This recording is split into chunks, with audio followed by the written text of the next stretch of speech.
Hello! I'm Ange Wilson of GnomeAngel, and I'm here to teach you skills to help build your confidence and conquer patchwork with ease. Let's get it started. Step 1. Get the pattern. Click the link in the description below to get the free pattern sent straight to your inbox. While we wait for your pattern to download, let me tell you my joke of the day. 2 windmills are standing on a wind farm. One asks, "What's your favourite kind of music?" Stick around to the end of the video to find out the punchline. Let's get back to our tutorial. To make this block, you'll need the following supplies. Step 2. Cut your pieces. Using the pattern as your guide, cut your pieces. Lay out your pieces as shown in the pattern. My quick tip for those of you chasing accuracy, press your pieces as you work. Step 3. Join your pieces. Join piece A to piece D and join piece B to piece E. Here I am joining my pieces, paying particular attention to line up the start and the finish of each piece and the edges. I sew them together with a 1/4 inch seam.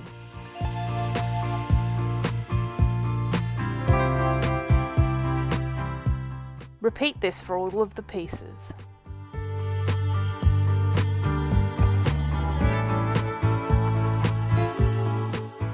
If you're using the Marty Michelle Perfect Patchwork templates, they have the engineered corners cut off. Simply line up the corners as you would a normal piece and sew with a 1/4 inch seam.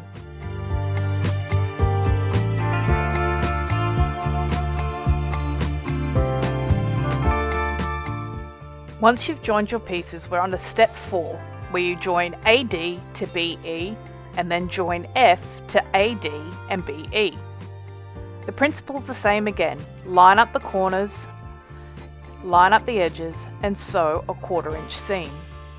As you can see, I've pressed my seams to one side. You can press them however you like, either to one side or open. Joining these pieces together will complete the 4 quadrants of your patchwork block.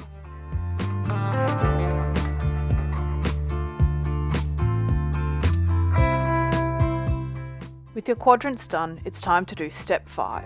Join them. You join 1 to 2 and then 3 to 4 to make 2 rows. I like to nest my seams when I join these together.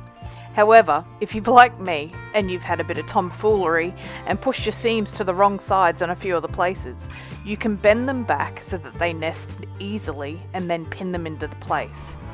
While this isn't ideal, it's no use unpicking for something as simple as this. Alternatively, you can press the seams open and then pin both seams to line up and join that way. The choice is really up to you, whatever works to get your accuracy where you need it to be.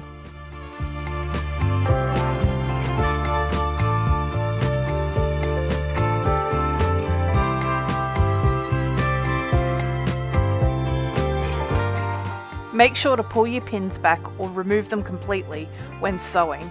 I know they say you can put your sewing needle over them, but for the health of your machine and the tip of your needle, it's best not to chance it. We're up to our final step, step 6. Join your rows. Join the top row, or row 1, to row 2, the bottom row. Again, you can nest your seams.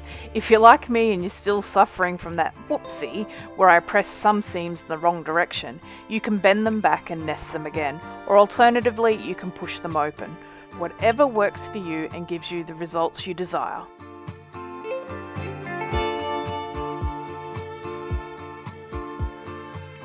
Again, we're removing those pins out of the path of the needle to save your machine and your needle.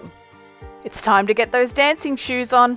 Step 7, happy dance. Press your block, step back and admire your awesome work.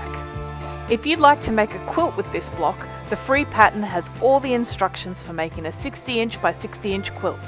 Perfect for snuggling together on the couch.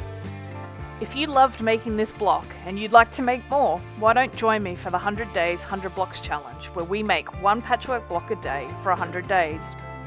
If you made this block, I'd love to see it. Why not join Society Gnome, our exclusive online platform where you can connect, make friends, share, learn, and laugh. If you'd like to learn from me in person, why not come on one of my creative retreats with Sew Travelry? Details about So Travelry, Society Gnome and 100 Days 100 Blocks can be found in the description below. I hope you enjoyed this tutorial and thanks for watching. Subscribe if you'd like to see more. Remember our joke of the day?